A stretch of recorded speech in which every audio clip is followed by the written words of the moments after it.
We're finally here. So we have some amazing mentors tonight. You have Scott Evans. We have Dr. Adrian Miller. And Walter Millsap. So what I'm going to do is I'm going to give the mic to Scott first, just to kind of, allow him to explain, what he does, how he got into the industry, and kind of his journey, and I'll do that for all three of those guys, all right? What up, y'all? Nah, that would be cool if it was for me, but I said, what up, y'all? How y'all doing? Yeah, that's a little bit better. I'm Scott Evans. Billy is one of my best friends on the planet. He loves you and I love you. My God, this camp is amazing. Come on in. Pick a seat, any seat. I'm gonna ask a question, probably a little housekeeping, if you don't mind. Could we get everybody, it's just us, come on up. Really, like seriously, like come on, like if there's a row or a seat in front of you and no one's in it, move on up. Yeah, come on. Right? There it is. I just want us to be close. I love how y'all said, nah, we not gonna sit that close. We still gonna be right back here, but I'm gonna roast you a little later. I'm Scott Evans. I am the host, one of the hosts of Access Hollywood on NBC. I've worked in entertainment, covering it, creating it, telling the stories around it at Access for now almost 10 years. I started as a guest East Coast correspondent in New York. My first interview was with Taylor Swift. It was an exclusive interview. They called me the day before the interview. I was covering hard news at the time for CBS, and they said, we have 6 minutes with Taylor. We'd love for you to do the interview. Can you be available tomorrow? And I was like, who is this playing on my phone? Right? So I show up to the interview, super prepared, very interested in just having a conversation with her. 7 minutes turned to 22 minutes. And when the interview ended, she said, I don't even know did we do what you needed to do? I was just talking, I was having such a good time. I was just talking to you. They hired me on the spot. I have been the dream of working in entertainment since the 3rd grade. Thank you. I appreciate that. I've been dreaming of working in entertainment since the 3rd grade, and to be in the seat that I'm in on the stage that I'm on the platform that I'm on, I don't take it lightly at all. And so, it's been a pleasure, and I really cannot wait till one day I'm interviewing many of you about your projects, about what you're working on, about what you're passionate about, the brand partnerships that you have popping. I'm really very excited about it. So, yeah, that's me in a nutshell, I guess, so far. I don't even know how to follow up with that. Come on. Guys, Dr. Adrian Miller, and yes, the DR is brand new. Last year, if you saw me here, I didn't say that. But this year, I may, because we did the work. I am dear friends with Billy, not best friends with Billy. That says everything. However, Billy's old boss is my best friend. So the family is continued. A little bit of art history on myself. I'm a collector. I collect rappers. I've been doing it since day one. I collect some of your favorite rappers' favorite artists. Currently, I represent October London, Anderson .Paak and the Free Nationals, D'Angelo, Sunday Service, and quite a few artists that you may or may not have heard about. More importantly, I am a advocate for artists, and this is important to me, to come into a room with new talent, new vibrations, new, understandings. I just want to learn more. I just got off a phone with the leader of Sound On. If you guys have heard about TikTok, they have a new program called Sound On, which is Spotify, Apple Music, Sound On. And I told him I knew nothing about TikTok. I don't have TikTok. So I do not have a TikTok challenge. No, that's Instagram. I barely have that. But anyway, long story short, I'm into innovation. I'm into learning new things. And speaking of which, I also represent Shameik Moore. He plays Spider-Man.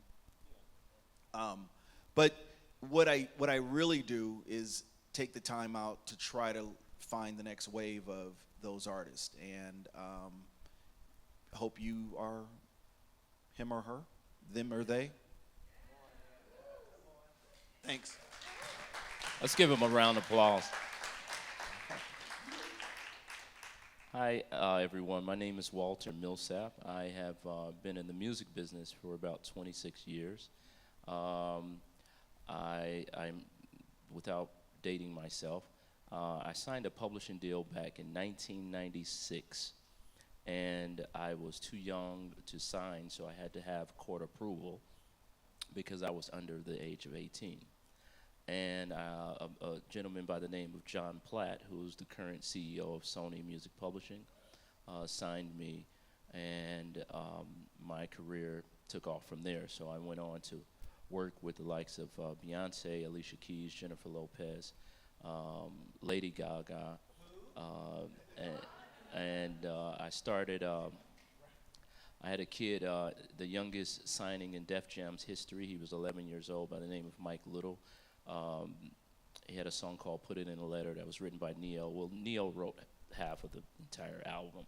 And so LA and Jay-Z signed this kid that I found in the church out here in West LA.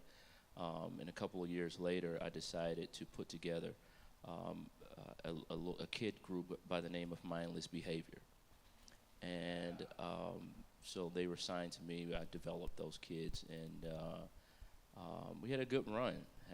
So currently I'm still in music. I manage an artist by the name of Angie Stone, who has a baby with D'Angelo. And I am sort of a Renaissance man, so I still manage, and every now and then I'll be on the stage with Tony Braxton playing piano, and still kind of getting my music thing happening sometimes as well. So I am not the best friend of Billy, but Billy is a good friend of mine, and yes, I have a best friend of Billy right here, and so we're good to go now. But I'm excited to be here. I'm always interested in the new wave of talent, and so I'm very excited for you who are developing your career, and would love to be a part of it just by being here, first off.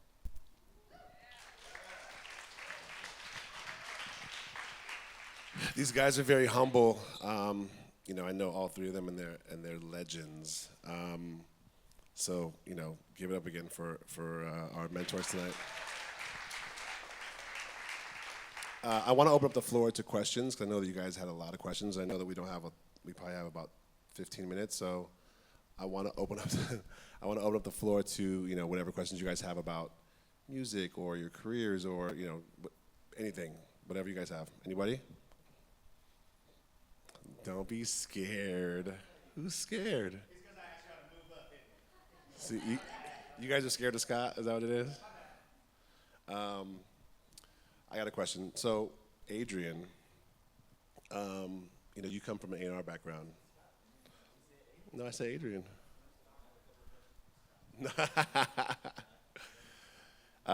Just a little backstory. So, when I was working at Island Def Jam, my boss, Paul Pontius, and Adrian were best friends. And that's how I met Adrian, actually. How was Paul doing, actually? Oh, it sucks. So sorry. Hi. Tell him I said hi. But Adrian is an amazing A&R guy, and he's worked with a lot of artists that you guys all know. He's, like I said, he was being very humble. So the special part about this is that someone like this, you have Walter, who has an amazing background in music. Scott is an amazing dancer. See, Sophia, I need background dancers for your performance. Just let them know.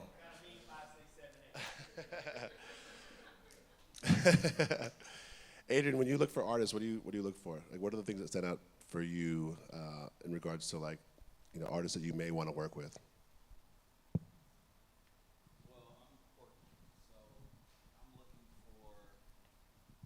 I'll repeat, I'm very quirky. I'm looking for originality, but I'm also looking for something I've seen that gives me an air of familiarity. So, in the case of most MCs, most rappers, everybody's like, well, where do you reference this from? Well, now we have 50 years of it, so I can reference all over the place. I can go here, over there, over there, over there. So people go, well, everything is the epitome, and at the top of the food chain is Jay-Z. But Jay-Z was not at the top of the food chain in '94. Jay-Z probably wasn't at the food chain but one time in his whole tenure of being at the top of the food chain. So there's so much, I'll equate it to there's this speck I just grabbed, and then that's Jay-Z in the pool of artists that were released this year. In the pool of artists that were released this year and that are coming in the next 5 years that you guys can include yourself in is filling up this room. That's the vastness of how much we consume and have access to in art. And everybody's not going to become the biggest star, but you may get record deals for the artists that you're around. You may participate in a Grammy. You may participate in this funny thing we call art, and so many different ways to do it. So everybody could participate on one project in this room, and don't laugh, I've seen it before. With that many individuals, it's probably 50 people in here, and I've seen 50 people on one record. So when I'm looking for talent, I'm looking for the next, so I could honestly fight and scream for them to be heard. Because that's kind of what my job is as being an advocate for the artists. Amen. I love that. I think as A&R people, because I came from A&R myself as well, I think that's the biggest thing. I think when, coming into meetings where someone plays you a new artist and it really gets you excited because you see something special. That's kind of what we do this for, guys. I know dealing with artists isn't always easy. Walter, what were the challenges that you felt like you had dealing with, like a group like Mindless Behavior? Like, what were the challenges that you felt like you had to navigate through with having, young artists that, were trying to figure themselves out, and what were the things that you felt like they didn't listen to you on, I guess, if that was a...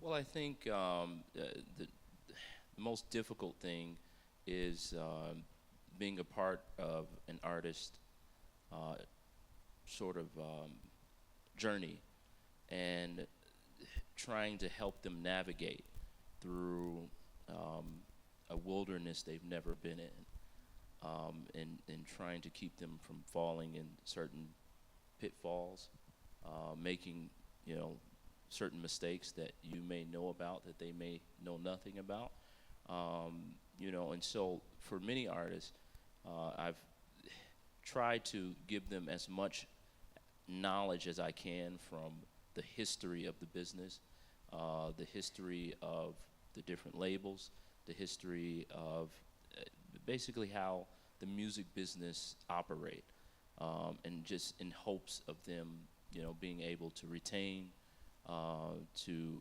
adapt, and modify certain, thinking they may have based on the reality of what's really happening. So, that's kind of been the difficulties about it. And some have listened, and some have not. And yeah.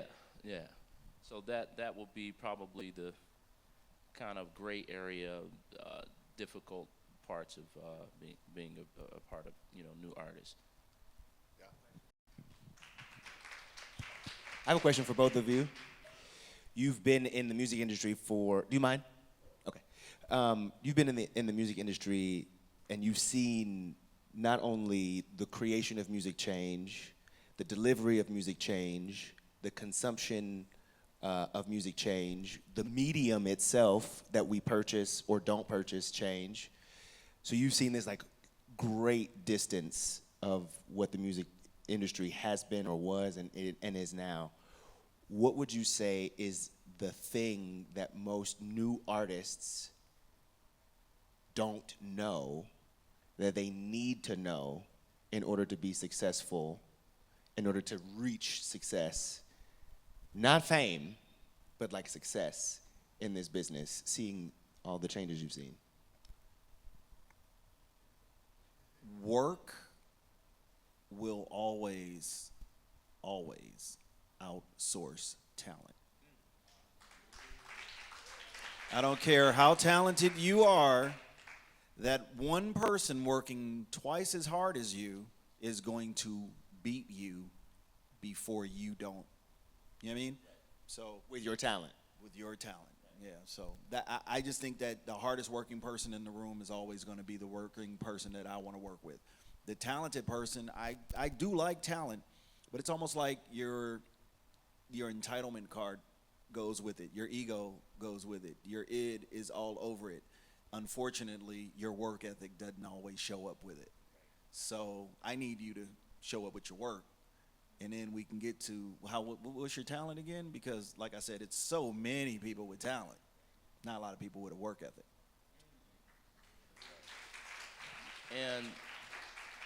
And to sort of piggyback off of what he just shared, I can recall when Gaga was dropped from Def Jam. And I was there in New York at SIR the day it happened. And some years later, I get a call from a friend of mine to come up to Interscope. And he plays me a record called Just Dance. And I'm like, I don't know who this is, but this is really, really amazing. And he's like, yo, you're going to hear from her really soon. And so I'm in New York with Brandy working, and I forget the event. I don't know if it's V103 or this big thing that happens in New York where a bunch of artists come and perform. And so I hear this song, Just Dance, and I see Lady Gaga. And I call my friend and I say, listen, I see the girl, you played me, and I need to work with her. I'm watching the performance. There's some things she needs to work on.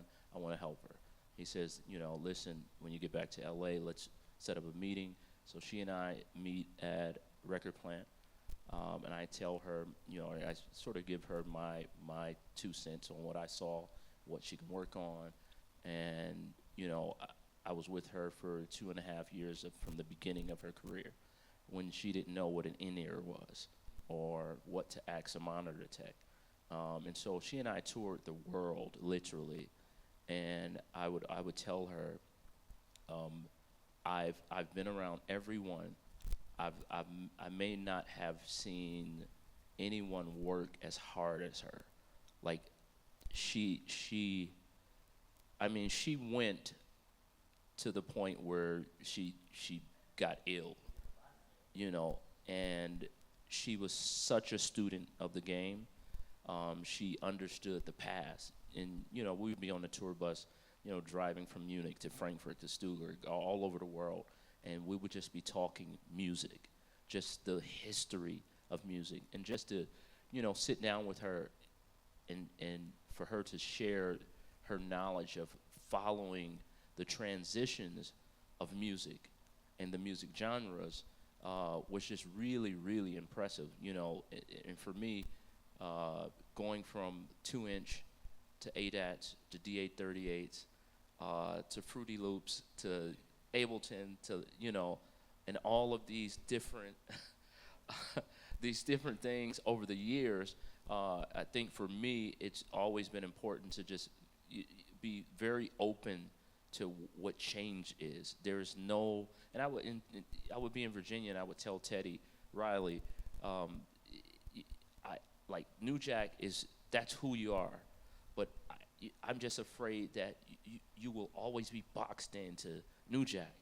Like never let no one box you in because you're so you're so much more bigger than that. And last thing, I would sit not too far from here at Puff's house or Diddy, and I would yeah, or Love or whatever you want to call them, and I would say, yo man, like you're doing liquor, you know, you've had Bad Boy, you did the clothing line, and he would tell me, he says, Walter, like you and I are just talented, like talented people. There's no boxing in. We can do anything. That's just talented people are just creative people, and no matter what it is that they do, you know. So I wouldn't be surprised if I see him walking in, teaching 5, 6, 7, 8, you know, and then directing a video from here or whatever it is, because it's just talented people are creative, and just always stay open to whatever that next step is. I'm sorry for talking so long. I just wanted to piggyback on what you're saying, because this is what the conversation of art and talent come into play. The language of splitting genres and timeline, I think the language starts somewhere specific, and I have to say that it's through instruments. So anybody who knows how to play an instrument, you're like degrees in front of most people who just can do something, and your voice is also your instrument as well. So if you think for 1 minute, oh, I don't have an instrument, I don't know how to play, well, you start here, from here, and it's always going to register properly. But I always say learn music. If you're in music, learn music. If you're in acting, learn what it means. Learn all the notes, learn every piece of what you can, because you're going to be asked one day, can you communicate? And you're going to be challenged. And when you are, it's no big deal to show up and say, hey, I could speak the language and I'm okay in the key of G, let's go. You know, there you go.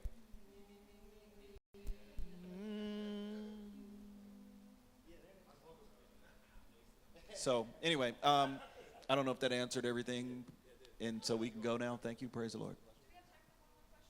We have time for a question. Okay, if you could speak to yourself when you were first getting into the music business, and you wish you knew that then, what would you say to that person? Well, I actually told myself this is something that I learned very early in my life. It was said to me, and it is something that I should have tattooed on my body. It has been that real. Be tethered to your dream, closely tethered to your dream, but do not be so tied to the path you take. So, right? So, and it is that the message has been the same for me since the very beginning. The words have kind of evolved, right? The idea of having a very clear picture of what it is you want, having a very clear picture of what it means you need to learn in order to achieve that, and also how to keep that, right? But then allowing yourself the freedom to then just move. Not being so tied to, well, by 22 I was supposed to be signed, or by 25 I was supposed to be platinum, and then if, you know what I mean? But like if those things don't happen, somehow your dream isn't coming true. That those are the metrics by which you measure if your dream is for you or not, right? So be tethered very closely to the picture, the pursuit of your dream, but the path, you don't have nothing to do with that. You don't have anything to do with that. Keep it moving. Keep it moving. Eyes open, ears open. I would tell myself that. I would tell myself that.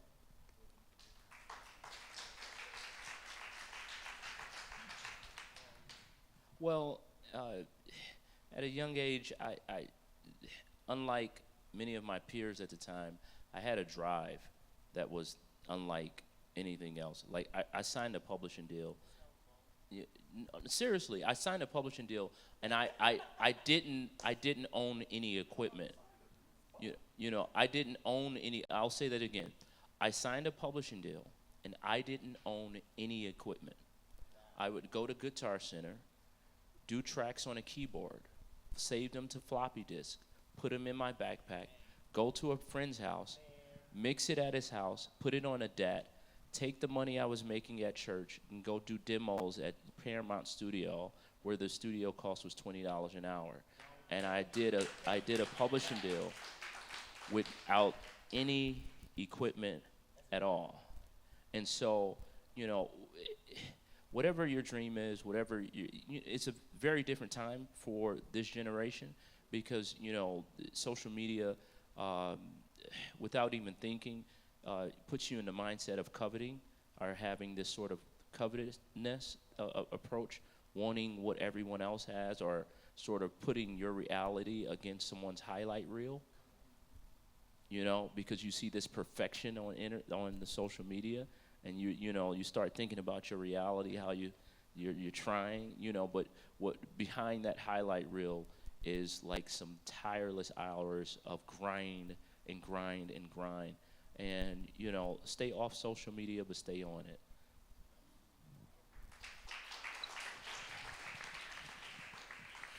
You guys give it up for our mentors. All right, we're gonna